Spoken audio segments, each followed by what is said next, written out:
Ma'asyiral muslimin, jamaah salat fardu Jumat yang dimuliakan oleh Allah Subhanahu wa taala. Di dalam Al-Qur'an surah yang ke-99 ada satu surah dengan nama Az-Zalzalah, artinya goncangan. Banyak sekali ayat-ayat atau surah-surah lain yang menjelaskan tentang peristiwa hari kiamat. Namun para alim ulama kita, para sahabat-sahabat yang berjumpa langsung dengan baginda Rasul mengatakan seperti Ibnu Abbas, Al-Zalzalah ini sama dengan setengah Al-Quran kalau kita membacanya. Ada yang berpendapat seperempat Al-Quran. Kenapa? Karena surah ini memberikan kita informasi dan mewakili tentang kondisi yang terjadi pada hari kiamat. Selanjutnya di sini Allah mengingatkan kepada kita semua, jangan pernah menganggap kecil terhadap ibadah yang kecil yang kita lakukan. Begitu juga tidak boleh meremehkan satu perbuatan yang tidak baik. Kenapa? Karena itu dalam penilaian Allah Subhanahu wa taala tetap akan diperlihatkan kepada kita yang melakukannya. A'udzu billahi minasy syaithanir rajim. Bismillahirrahmanirrahim. Idza zulzilatil ardu zilzalaha. Kata idza ketika kita membaca di dalam Al-Qur'an ini menunjukkan sesuatu yang pasti terjadi. Apabila bumi digoncangkan, diulang-ulang lagi ayat kedua, wa akhrajatil ardu asqalaha, dan bumi mengeluarkan beban-beban berat yang ada dalam kandungannya. Ini kondisi nanti hari kiamat. Kita mungkin sudah sering mendengar gempa terjadi di Pulau Jawa, Pulau Sumatera, Sumbar, dan lainnya. Tapi itu tidak merata. Di Indonesia ini ada 34 provinsi. Kalau seandainya kiamat itu terjadi di 34 provinsi, termasuk di seluruh kabupatennya dan kecamatannya, itu bumi-bumi yang ada seluruhnya akan bergoncang. Dalam ayat yang lain, gunung-gunung juga seperti itu. Bumi ini bergoncang, baik yang di atas bumi maupun yang di dasar lautan, karena dia masih dalam kategori bumi. Seperti itu. Sudah kita bisa membayangkan bagaimana ngerinya kalau hal itu terjadi. Goncangan itu di sini dijelaskan bi anna rabbaka awhalaha. Kata auha, Allah mewahyukan kepada bumi. Di ayat-ayat sebelumnya kita sudah mengetahuinya bahwa dalam proses penciptaan langit dan bumi ini Allah ciptakan ada masanya 7 hari. Ada yang mengatakan 7 periode.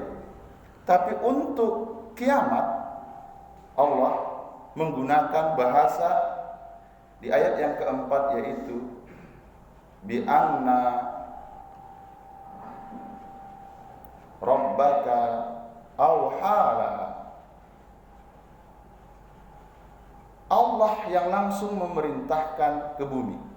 Kalau wahyu itu perintah yang langsung datang dari Allah dengan reaksi yang cepat sekali, singkat dia, sehingga seluruhnya panik.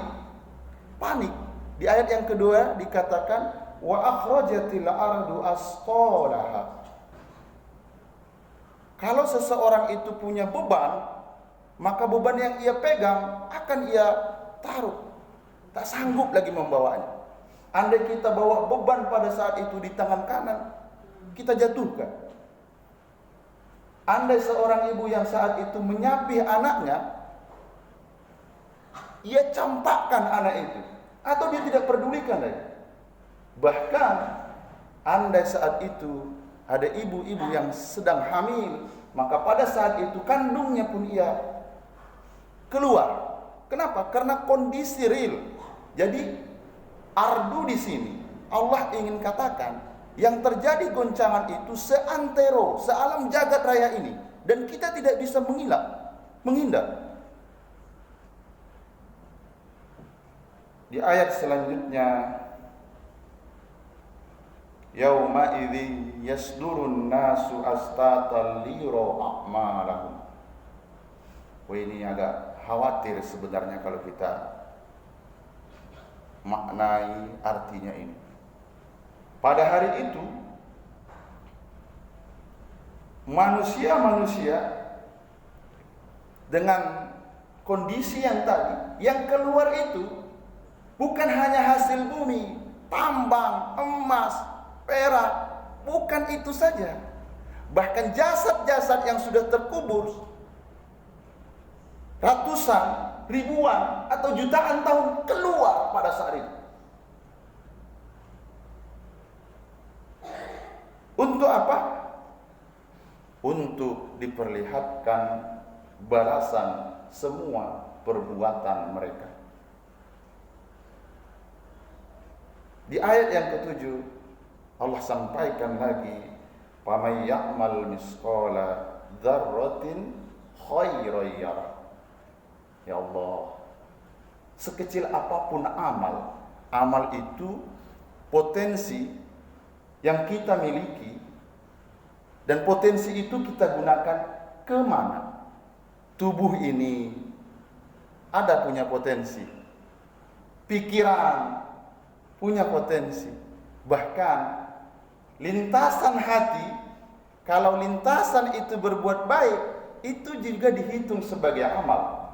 Anugerahnya yang diberikan Allah. Andai lintasan hati kita itu jelek, itu tidak termasuk dalam kategori dosa. Jadi kecil amal yang kita perbuat, kebaikan, tapi itu nanti kita lihat. Begitu juga sebaliknya.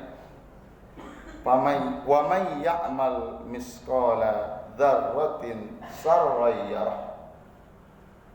Siapa yang mengerjakan kejahatan, kalau orang dulu mengatakan zarrah, ada yang mengatakan sebesar biji bayam, ada yang mengatakan zarrah ini sebesar semut, karena pada saat itu masih ditemukan benda-benda yang kecil menurut orang dulu, itulah sebesar biji bayam.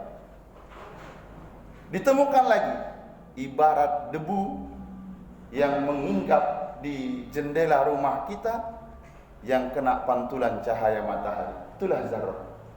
Tapi bukan itu sebenarnya makna zarrah. Makna zarrah itu adalah benda yang sangat kecil, kalaupun harus dilihat dengan mikroskop.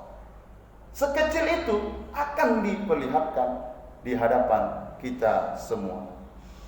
Ma'asyiral muslimin, jamaah salat fardu Jumat yang dimuliakan oleh Allah Subhanahu wa taala.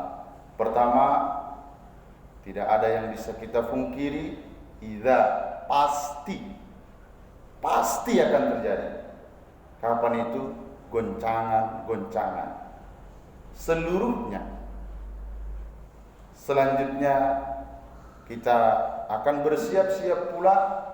Di masa itu kita tidak pedulikan lagi siapa orang yang berada di sekitar kita.